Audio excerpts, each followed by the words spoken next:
Sí, hola, buenos días. Gracias por estar hoy aquí. Para nosotros es un honor que haya venido un programador, un diseñador, en este caso un artista, de un videojuego que está saliendo muy bien en el mercado, que es el Teenage Mutant Ninja Turtles Shredder's Revenge. Y no os preocupéis, ahora mi compañero os pone más sillas por el final. Juan Carlos, por favor. Y Juan Medina nos va a hablar de eso y algún otro detalle más. Os recuerdo que ahora pasaré por aquí para tomar vuestros nombres y daros un número, ¿vale? Para el sorteo que haremos al final de la licencia del Teenage Mutant Ninja Turtles, ¿vale? Aparte, para los niños también habrá un regalito seguro, ¿vale? Muchísimas gracias y bueno, un aplauso por favor para Juan Medina. Bueno, muchas gracias a todos por venir, en primer lugar, y también gracias a Eduardo porque fue el que se acercó y me invitó. Os voy a hablar de, concretamente, el arte de los fondos, de los escenarios, de las Tortugas Ninja Shredder's Revenge, que es la secuela directa del clásico de arcade de toda la vida, ¿no? Claro, yo trabajé como en calidad de freelance, ¿no? Yo no soy parte ni he sido parte de Tribute Games. Por tanto, a mí se me contrató en un momento específico del desarrollo para hacer una tarea muy específica, ¿no? El arte después de las Tortugas Ninja, de este juego específicamente, es mucho más amplio y os invito a que busquéis por internet e indaguéis por otros miembros del equipo de Tribute Games que sí participaron en el juego desde el principio y por tanto tienen como muchas cosas interesantes para contar sobre cómo se concibió, ¿no? En qué se basaron para tomar algunas decisiones del estilo y tal. Concretamente podéis averiguar por Yannick Belsil, que es el director narrativo. Sí. Vale, un poquito más fuerte. Hola, hola. Vale, perfecto. Bueno, os decía, Yannick Belsil, que es el director narrativo, se encargó de prácticamente hacer todos los storyboards, decidir cuáles iban a ser las secciones de historia. O Adam Marin, que es el director de arte y es la persona con la que más hablé durante el tiempo que estuve trabajando para este juego. Entonces, bueno, pues arrancamos. Ahí está. Bueno, pues antes que nada, ¿quién soy yo, no? ¿Quién es esta persona que está aquí? ¿Cuál es mi perfil de artista? ¿De dónde vengo? ¿No? ¿Y cómo llegué a trabajar en las Tortugas Ninja? Bueno, pues yo soy el típico artista autodidacta que desde que era niño pues dibujaba un montón. Pero bueno, muchos niños hacen garabatos, ¿no? Pero yo, hay algunos dibujos con 5 años que se nota como que le echaban ganas, ¿no? En concreto me acuerdo que hacía réplicas de los tazos, los clásicos tazos, los de Digimon. Eran más populares los de Pokémon, pero yo por algún motivo dibujaba los de Digimon y hacía réplicas como a tamaño folio de los personajes de Digimon y tal. Y yo siempre tuve mucha vocación de dibujante, siempre quise dedicarme a esto en realidad. Entonces, lo que hacía mucho era cómics, sobre todo, pero claro, en la adolescencia más o menos, ahí fue cuando dije, bueno, voy a tomármelo en serio, voy a dedicarme al dibujo, voy a tratar de ser profesional. E hice lo que muchos artistas hacen en algún momento de su vida, que es abrir comisiones, ¿no? Aceptar encargos de clientes yo me acuerdo que había puesto varios anuncios por internet en diferentes páginas y me fueron llegando clientes, ¿no? Muchos eran encargos que no me entusiasmaban demasiado, la verdad, si soy honesto, porque eran mucho de mi hija cumpleaños, necesita un retrato, ¿no? Cosas por el estilo. Pero entre todos esos clientes me escribieron los de la revista Retromania, que no sé si algunos la conoceréis. Y estuve pues como unos 4 o 5 años más o menos siendo el artista que hacía las portadas. Era una publicación por año, aunque también hice algún suplemento por ahí que me fueron pidiendo varias cosas, vaya. Y claro, esos encargos sí que me gustaron mucho hacerlos. Ahí noté como que había una conexión especial con los videojuegos y con los personajes de los videojuegos.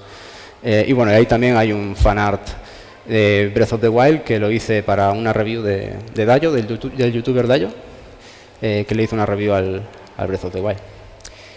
Vale, y después de pasar un tiempo haciendo estas comisiones, sobre todo a raíz de las portadas de Retromaniac, me escriben los de Mad Gear Games, que es un estudio chiquito de desarrollo de videojuegos, somos 4, me conocieron por las portadas de Retomaniac. Vas a ver que esto es un poco así, es siempre una concatenación de recomendaciones. A medida que van viendo tu trabajo previo, pues te van recomendando a amigos, a colegas y demás. Pues lo primero que hice fue trabajar con Mad Gear Games en A Whole New World. Ellos necesitaban un artista que hiciese portadas, ilustraciones, todo material promocional para la campaña de Kickstarter, concretamente. Pero claro, después de estar un tiempo trabajando con ellos, eventualmente me pidieron gráficos para in-game, ¿no? Las secuencias de introducción, de ending, y eso que se ve ahí es el menú principal de A Whole New World. Y aunque parezca increíble, o a lo mejor no es tan increíble, pero bueno, aquí estamos hablando del 2015, ese fue uno de los primeros trabajos que hice en pixel art. Yo antes de eso no sabía ni con qué programa se hacía el pixel art. A ese nivel estaba. Hice los gráficos estos para Whole New World, como os digo, y además también algunas pruebas que hice yo por mi cuenta. Y a raíz de esto, de nuevo, como os digo, me comenzaron a recomendar a colegas y también terminé trabajando en mucho, más que nada, indies españoles, ¿no? Es lo que anduve haciendo. El Super Epic creo que es el más conocido de todos.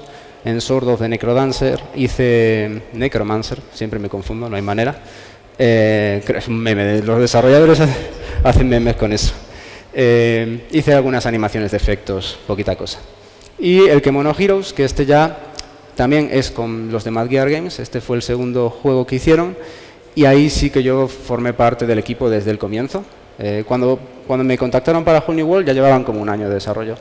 Pero con Kemono Heroes pude trabajar desde el principio y fue una experiencia de participar de un proyecto de principio a fin y hice prácticamente todo el arte. Salvo por las animaciones que las hizo mi compañero JJ, fue una paliza tremenda de hacer absolutamente todo como desarrollador indie, por otro lado, ¿no? A todos nos toca un poco eso. Y bueno, aquí en esta flecha, haced de cuenta que hay un paréntesis en el que trabajé las Tortugas Ninja, pero actualmente estoy trabajando como artista generalista 2D en Hafri, que es la empresa desarrolladora de videojuegos para móvil, que son los que crearon el Jetpack Joyride, Fruit Ninja, Dan the Man también. Y el proyecto en el que estoy trabajando no lo puedo decir, todavía es confidencial. Da rabia, pero es lo que hay. Vale, ¿y cómo conseguí el trabajo en las Tortugas Ninja? Pues esto lo resume muy bien, cómo empezó y cómo terminó. Que en realidad como comenzó, pues fue tan simple como una publicación de Twitter de Tribute Games mismo, que abiertamente dijo, necesitamos un artista de fondos. Claro, no aclararon para qué lo necesitaban, no, era completamente secreto. Entonces simplemente, pues bueno, especificaban un poquito, ¿no?, qué tipo de estilo buscaban, qué perfil de artista buscaban. Yo, de hecho, esta publicación ni siquiera la vi yo, me la pasó un amigo que sabía que estaba buscando trabajo en el momento y lo necesitaba. Y leí un poquito, ¿no?, las especificaciones de que se podía trabajar a distancia, de que buscaban a alguien que tuviese experiencia previa en la industria y este tipo de cosas. Entonces yo dije, bueno, les voy a mandar el portfolio, que a lo mejor suena la flauta, y efectivamente sonó la flauta. Me respondieron y en menos de 48 horas pues ya estaba trabajando en el juego. Se ve que estaban apurados, de hecho sí. La verdad que en el desarrollo de este juego corrió muchísimo la prisa. Creo que al final habrán sido 2 años, no mucho más. Y es poquito tiempo para desarrollar un juego, teniendo en cuenta que son los de Tribute, creo que son como 17 personas, no mucho más que eso. Bueno, ¿y en qué consistió al final lo que me pidieron?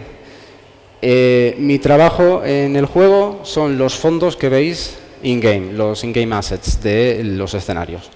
Prácticamente todo, o sea, al final termina haciendo un montón de cosas, salvo por puntos específicos que pasaré a detallar después.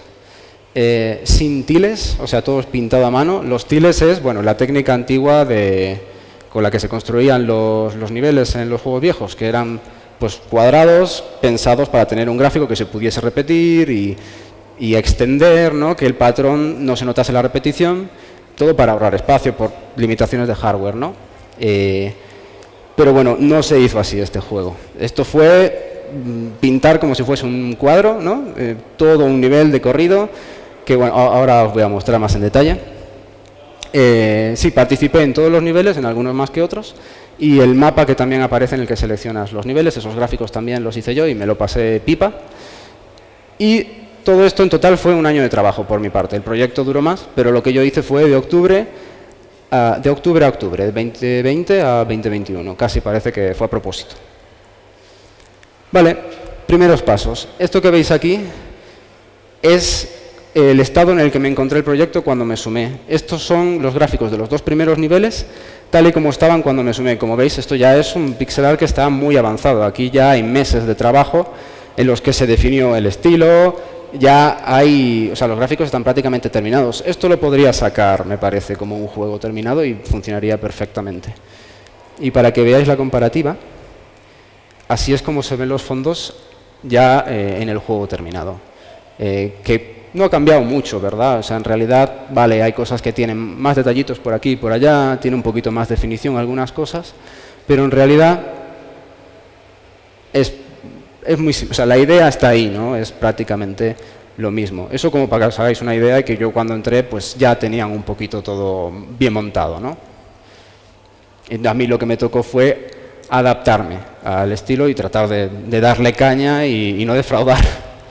Porque yo, claro, yo cuando vi esto flipé.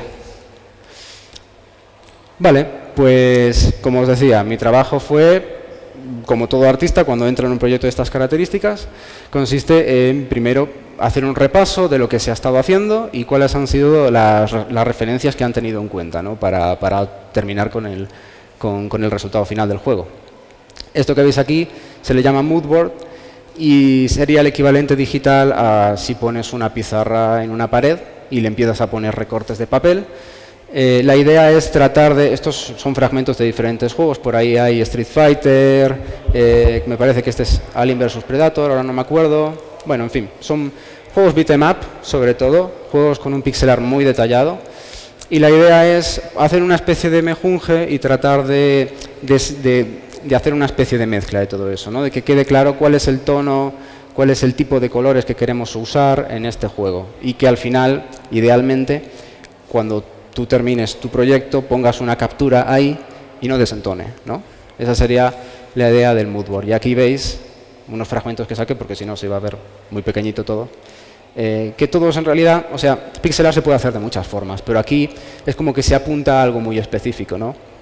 Es un pixel art muy, muy, muy detallado, muy detallado. También hay que tener en cuenta que estos juegos en su momento eran AAA, ¿no? Nosotros hicimos un juego indie en 2 años, no es lo mismo, pero bueno, igual la idea era tratar de simular ese tipo de estética. Vale, y esto es muy importante. Estas son las reglas de estilo, cosas que había que tener en cuenta a la hora de hacer los gráficos nuevos. Y estas me las marcó el director de arte. Había un documento en el que estaban todas enumeradas una detrás de la otra. La Cabinet View. Había que respetar la Cabinet View. ¿Qué es? Bueno, se puede intuir, ¿no? Es a fin de cuentas el tipo de perspectiva propia de los beat'em ups de toda la vida. Pero claro, si la tienes que describir en palabras, ¿qué es lo que la caracteriza exactamente, ¿no? Porque no todas son iguales. Por ejemplo, en el de Los Simpson no se ve el cielo, al menos en esta toma, pero los otros sí. De hecho, fuerzan la perspectiva, curvan el escenario para que puedas ver el cielo y que no parezca que estás viendo solo suelo y nada más, ¿no? Para que sea un poquito más interesante. Vale, pues lo que caracteriza a la Cabinet View son 2 cosas. Bueno, en realidad, sí, 2 cosas. La primera y más importante es que todos los elementos que están en la zona jugable, que sería la parte, bueno, en la que se mueven los personajes, la parte en la que ya se acerca más los elementos del escenario al horizonte, eso no importa tanto, no importa realmente, ahí puedes hacer lo que te dé la gana, porque lo más importante es procurar que los personajes los personajes y los elementos del escenario tengan la misma relación de escala, de tamaño, tanto si están cerca de la cámara como si están lejos de la cámara. Porque claro, si tú dibujas un fondo basándote en principios más academicistas de dibujo, las cosas que se van alejando se van volviendo más pequeñas y este tipo de historias, ¿no? Pero si haces eso en un juego así y el personaje puede llegar hasta esa zona, va a parecer gigante en comparación. Entonces todo lo que está en la zona jugable tiene que ser igual tamaño. La forma en la que se simula un poquito de profundidad en este tipo de perspectiva es haciendo que todo esté, como si os dais cuenta, por ejemplo, en ese montículo de nieve del ejemplo de Scott Pilgrim, y en el de arriba, en el del oeste, también los cachos de tierra están como apretujados en vertical y suelen ser más estirados en horizontal. Entonces esto había que tenerlo en cuenta siempre. La verdad que está muy bien porque es una orientación que te guía, ¿no? que te marca cuando quieres agregar algo en el juego, vas a saber qué hacer para que no quede raro y no sepas por qué, ¿no?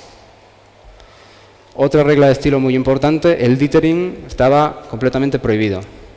Para los que no sepáis lo que es el dithering, es básicamente la típica textura granulada de pixel art, que consiste en intercalar píxeles de dos colores distintos.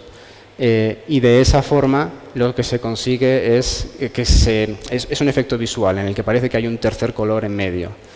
Esto se hacía, claro, cuando el hardware era mucho más limitado. La idea era pues sacar el mayor rendimiento posible a los pocos colores que podía utilizar las consolas del momento. Ahora no se necesita en pixel art hacer uso del dithering, pero bueno, a veces es útil porque a lo mejor te permite hacer cosas más interesantes, agregar texturas, ¿no? Pero bueno, en cualquier caso, en las Tortugas Ninja esto estaba completamente prohibido. Había que hacerlo más como los ejemplos de la izquierda que veis, que son más pues manchas de color, ¿no? Definidas. Y había que currárselo de esta forma para que se viese interesante. Otra regla muy importante es que no podía haber líneas de contorno, que se le llama line art en inglés, en ningún elemento del escenario. Como veis en el ejemplo de la derecha del Final Fantasy Tactics, se ve mucho que casi parece un dibujo tipo cómic, ¿no? Que el coche tiene como una línea de contorno muy definida, las casas también. Sin embargo, en Dungeons and Dragons lo que veis son pues los elementos del escenario están más que nada, el volumen lo puedes entender a través de las diferentes manchas de color, ¿no? No hay mucha definición.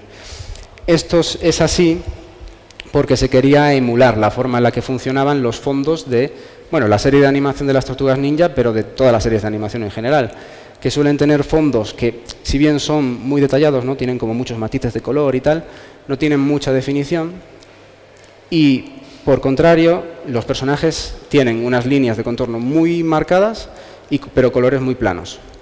Y vibrantes también, colores muy fuertes, muy llamativos.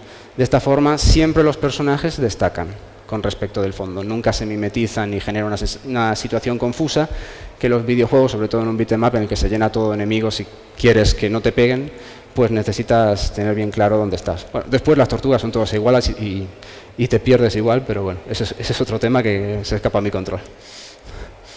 Vale. Y estas son referencias que son muy importantes. Estas ya son referencias directas, de decir, vale, si tenemos que dibujar un paseo por la playa, si tenemos que dibujar un barrio decadente de Nueva York, ¿qué podemos extraer de la serie o de lo que sea para tener una idea concreta de qué dibujar, ¿no? Pues había tres tipos de referencias, en mi opinión. Una de ellas serían las basadas en la serie original, que de hecho, aquí si habéis jugado el juego podréis distinguir, ¿no? Podréis reconocer que esas dos capturas de ahí aparecen tal cual en el juego prácticamente. Y esto se hacía todo el tiempo. También había referencias a Nueva York, tanto real como ficticio. Digo ficticio porque ahí hay una toma ahí que estos son todos extraídos de los PSDs que a mí me mandaban con los fondos, que tenían exactamente estas referencias, las extraje de ahí, no me inventé ninguna. Entonces usaron esa pared que se ve ahí del Museo de Historia Natural de Nueva York, aparece tal cual en el juego. Y yo la verdad que no tengo ni idea si es un setting de la peli o si de verdad se fueron a rotar al museo, pero en cualquier caso se usaron todas estas referencias. Todo lo que evoque Nueva York se usó. Y también muy importante el merchandising. Los juguetes por algún motivo los usaron mucho como referencia. De hecho hay algunos personajes que tienen colores en el juego que están basados en los juguetes y no tanto en la serie de animación, y a lo mejor puede llegar a desentonar o a parecer raro porque no los recuerdas así en la serie, ¿no? Vale, y ahora el plato fuerte. Después de ya haber asimilado todo esto y haberme puesto al día con cómo estaba el proyecto y demás, pues me dieron mi primer encargo. Este fue el primer nivel de todos que hice yo, claro. Porque como ya os comenté, el 1 y el 2 ya estaban muy avanzados. A mí me pasaron, esto que veis aquí, son bocetos de Stefan Bután, que si no sabéis quién es, deberíais, porque me parece que se lo reconoce poco y es un artistazo increíble. Entre otras cosas ha sido el director de arte de Flint Hook y es el responsable, me consta porque lo ha dicho, de hacer todos los fondos de Scott Pilgrim, pero en plan el concept, el gráfico pixel art in-game y animaciones incluso. Se habla mucho de Paul Robertson cuando se habla de Scott Pilgrim, pero me parece que Stefan se merece un poquito de reivindicación. De hecho, si lo buscáis, podéis encontrar su blog en internet y tiene ahí, es un posteo kilométrico en el que tiene todos los gráficos que hizo de Scott Pilgrim y es una maravilla para la vista. Y él hizo, bueno, este concretamente es el concept de el nivel 4 que tiene lugar en el zoo de Central Park. Pero hizo todos los concepts en realidad, todos los concepts de todo el juego. Yo no hice un solo gráfico prácticamente, salvo muy contadas excepciones, que no haya estado basado en sus concepts. Y como veis son muy cartoon, muy colores planos, así como para que tengas una idea de dónde va cada elemento, ¿no? Si hay un árbol, dónde va, si hay un arbusto, dónde va, y para que queden bien claros un poquito los colores que se quieren utilizar para la escena. Y claro, yo lo que dije, bueno, pues me tengo que poner a trabajar, ¿no? He visto muchos dibujos, pero ahora me tengo que sentar yo y tratar de adaptarme al estilo. Y esta fue la primerísima prueba que hice. Hice un banco porque me parecía como algo que podía terminar rápido y hacerme una idea de cómo podía ser el estilo. Un banquito y unas farolas. Lo que veis a la izquierda es el primer boceto que les mandé sin terminar.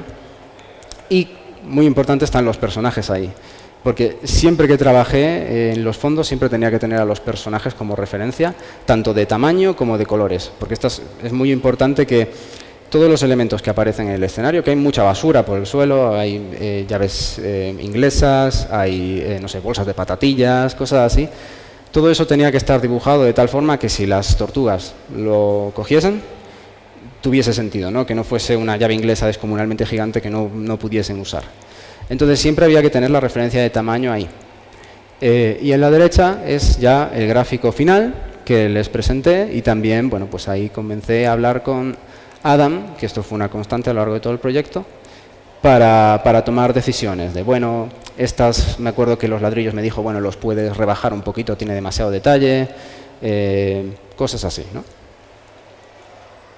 Y este es el resultado final con respecto a los bocetos de Stefan, después de que yo ya hubiese hecho toda la pasada de ponerme a dibujar en pixel art por encima de sus concepts, que igual miento, porque no es el resultado final exactamente. Si lo habéis jugado y os acordáis más o menos, por lo menos la imagen de arriba no aparece tal cual en el juego. Eso que veis ahí son jaulas donde hay animales y aparentemente Nickelodeon les dijo que no les gustaba, por lo que yo tengo entendido, yo no participé de esas reuniones, pero por lo que escuché, no les gustó mucho la representación de un zoo. Entonces, al final, lo que se ve en el juego final, en esta escena, es que está todo más abierto. Las paredes no llegan hasta arriba, sino que queda como si tuviesen una media valla, ¿no? Y los animales pueden salir y tal. Ese es uno de los ejemplos. Todos los niveles, al final, después de que yo les pasase mi versión terminada, todos pasaron por una sesión en los que Tribute mismo retocó, y este es el ejemplo en el que más lo cambiaron. En realidad, por lo general, lo que más hicieron después, a la hora de pasar hacer la última pasada, fue simplemente recolocar algunas cosas. Ahora os lo voy a mostrar después, más adelante. Y bueno, aquí más especificaciones sobre lo que me tocó hacer, tanto en este nivel como en todos los que trabajé de principio a fin. Es el acabado gráfico pixel art, main ground, parallax y foreground. ¿Esto qué quiere decir? Main ground sería la parte jugable, parallax serían los gráficos que están de fondo, que se van moviendo en diferentes capas a diferentes velocidades y eso es lo que genera sensación de profundidad. Y el foreground, que son los que están en primer plano y que a veces pueden llegar a tapar a los personajes. Partiendo de los bocetos de Stefan, a mí en realidad me dieron bastante libertad para si quería cambiar colores o agregar detalles. Lo que me dijeron fue, solo porque aquí en esta baldosa no hay una grieta, no quiere decir que tú no le puedas agregar una grieta, ¿no? Cosas por el estilo. De todas formas, a mí me gustaba tanto que no quise cambiar demasiado, pero bueno, tenía la posibilidad de hacerlo. Y lo que me pasaban, pues era un archivo de Photoshop con todo el nivel, a lo largo, que me habría encantado mostrároslo, cómo se ve así la tira completa, pero todavía hay ciertas restricciones con lo que se puede mostrar por parte de Nickelodeon concretamente. Así que de momento, bueno, pues os hacéis una idea, ¿no? Con estos fragmentos que igual en el juego nunca se ve tanto, ¿no? Siempre se ve una pantalla un poquito más reducida.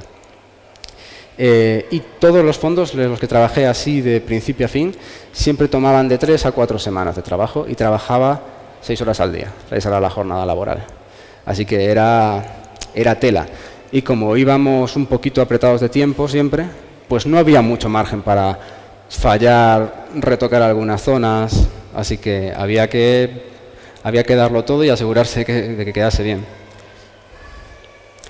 Vale, esta era otra cosa que venía en los PSDs, que son los colliders. Esto que veis aquí, de hecho si hago así vais a ver que así es como está dibujado por encima. Esto era una capa en el archivo de Photoshop que yo podía activar o desactivar. Y me servía de guía para saber, bueno, cuál es la zona hasta la que pueden llegar los personajes, ¿no? Y no solo eso, no solo me indicaba lo que serían las paredes, sino que también veis que ahí hay unos banquitos, ¿no? Vale, en los banquitos te puedes subir. Hay muchas plataformas así a lo largo del juego y había que asegurarse de tener esta capa presente y revisarla cada rato para asegurarme de que el gráfico del banco encaja con esa superficie, porque si no empiezas a ver que el personaje se queda flotando y no encaja con el gráfico. Esto era muy importante tenerlo en cuenta. Vale, y esta era otra guía que tenía el PSD, de la que hicieron hincapié también, que claro, es no hagas todos los gráficos en la misma capa, divídelos en diferentes capas porque necesitamos hacer esto del parallax.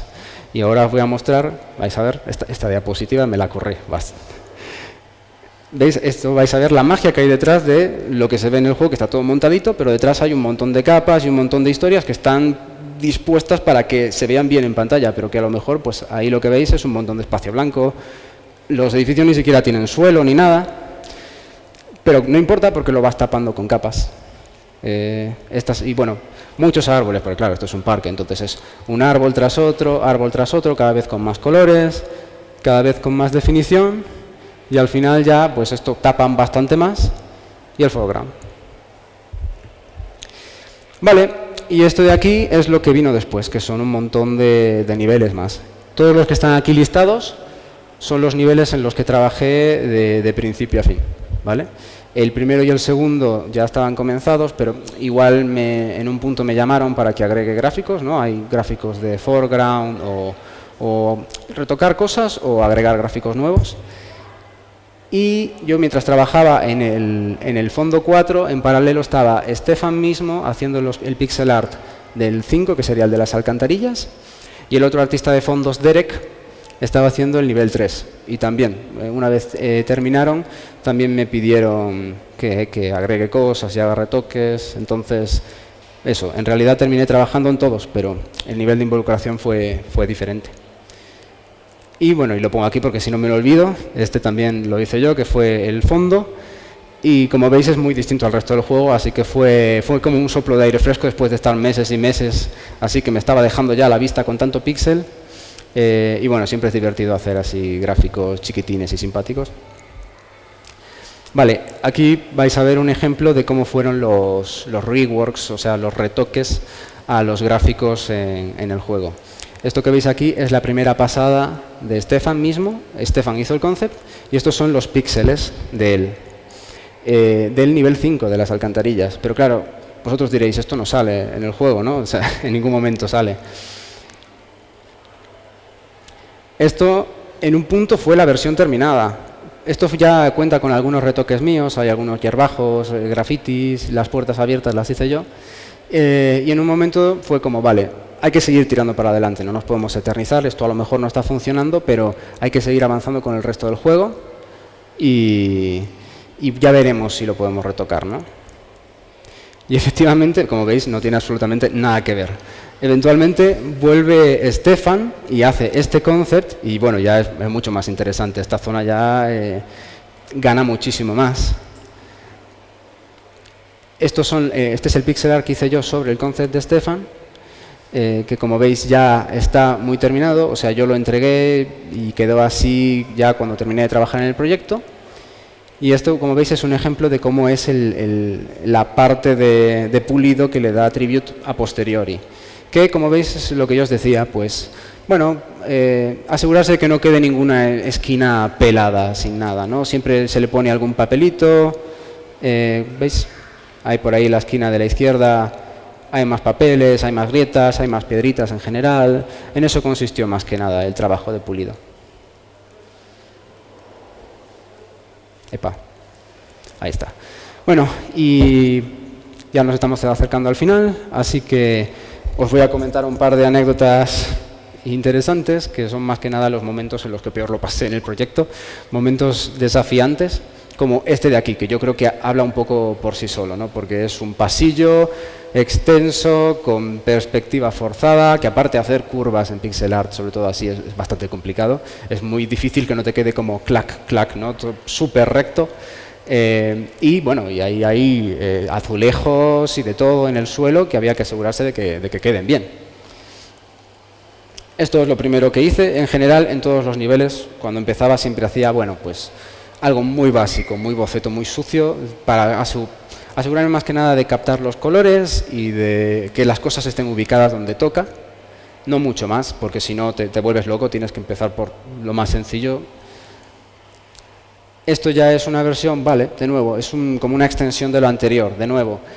Sigue siendo algo que no tiene demasiada definición, demasiado detalle, pero el objetivo es ubicar más cosas en su sitio en donde se supone que deberían de ir y, bueno, y comenzar a tratar de hacer, pues, los azulejos ya tienen algunos detalles de luz y cosas así. Vale, aquí como veis, si os fijáis a la derecha de todo, hay una sección de azulejos que ya está pulida. Y ese gráfico sí que lo pude yo reutilizar a lo largo del nivel. Lo tuve que copiar y colocar yo a mano, sigue sin haber tiles de por medio, pero bueno, es un patrón que se repite y no se nota. Y yo lo que hice fue copiarlo, lo distorsioné y como veis se ve feo, o sea, eso no se puede quedar así, pero me sirve a mí como para ahorrar tiempo y me ahorra dolores de cabeza también. Así ya queda todo pues más o menos ubicado y después solo tengo que pulirlo. Vale, y esto es la primera pasada, así quedó terminado este nivel, pero... No, de hecho, miento, esta es la versión terminada, lo de antes le faltaba algunos detalles por el pasillo, es verdad. Esta es la versión que yo entregué terminada, eventualmente, de nuevo, pues decidieron agregar, sobre todo los elementos que están aquí en primerísimo plano, para agregarle un poquito más de variedad, algo más interesante. Y esta sí es la versión después, con el pulido a posteriori. Bueno, otro punto desafiante que se mostró a lo largo de todo el juego fueron las texturas de los diferentes materiales.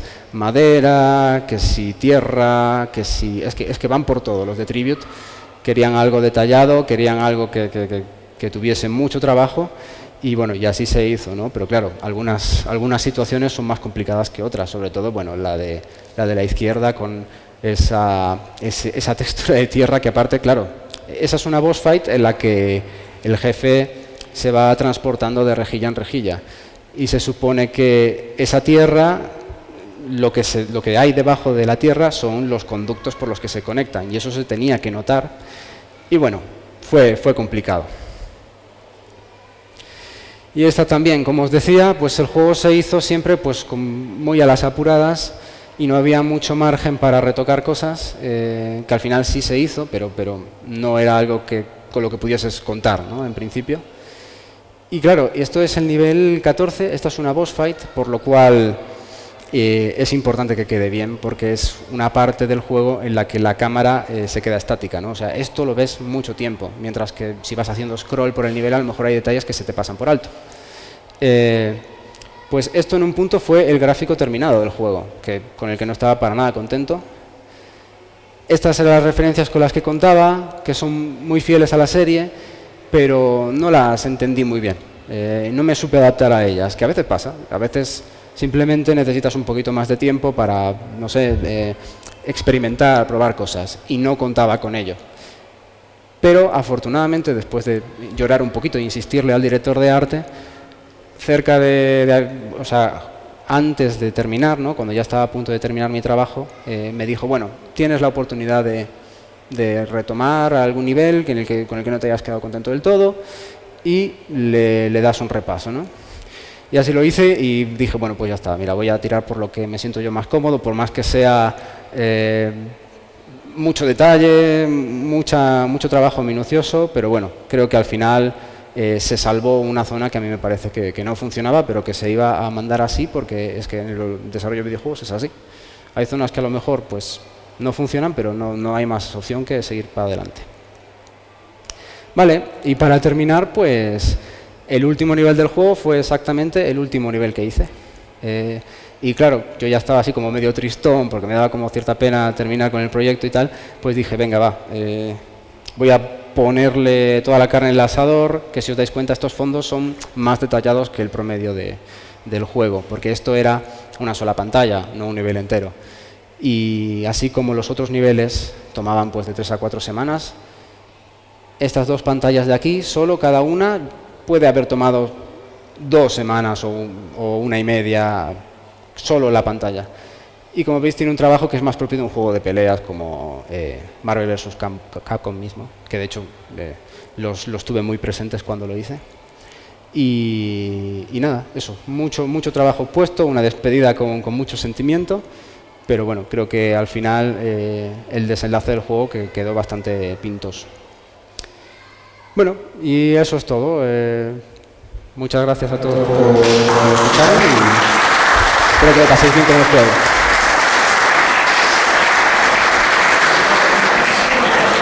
Sí, si tenéis preguntas, adelante. Yo respondo lo que sea.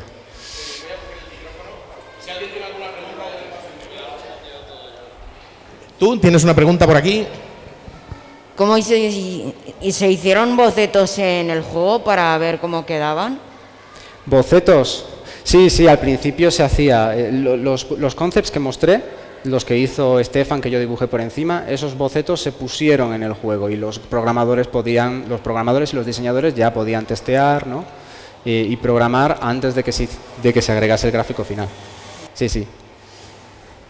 ¿Hay algún otro trabajo previo en el que hayas trabajado que pudieras enseñarnos algo? Sí, me alegra que me lo preguntes, porque tenía por aquí preparado casualmente un par de vídeos. Como, bueno, os comenté antes, ¿no?, que trabajé en este título de aquí, que se llama Kemono Heroes. Y este es el trailer.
Bueno, si no hay ninguna pregunta por ahí, a mí me gustaría pedirte una cosa así un poco inesperada, que a lo mejor podríamos ver, para terminar, el tráiler del Teenage Mutant Ninja Turtles de Red Dead Revenge. ¿Puedes buscarlo un segundito? Sí, y así terminamos viendo cuál fue el resultado final del Teenage Mutant Ninja Turtles, por si a alguien de aquí no le toca hoy la licencia, que pueda ver qué es lo que va a comprar, ¿vale? Si lo quiere comprar, os recuerdo que está en Steam y en Switch, ¿vale?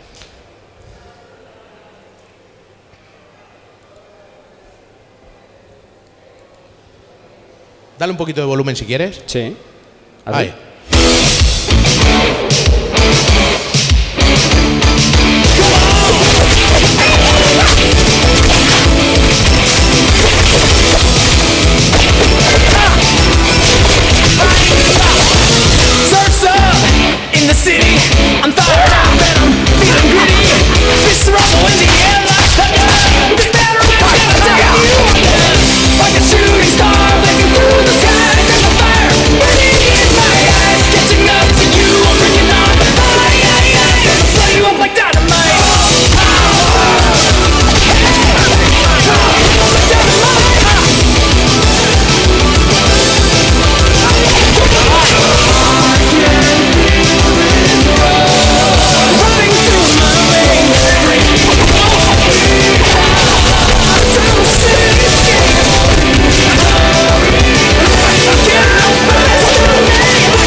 Sí que se merece un aplauso, ¿verdad? Estos artes, este grafismo.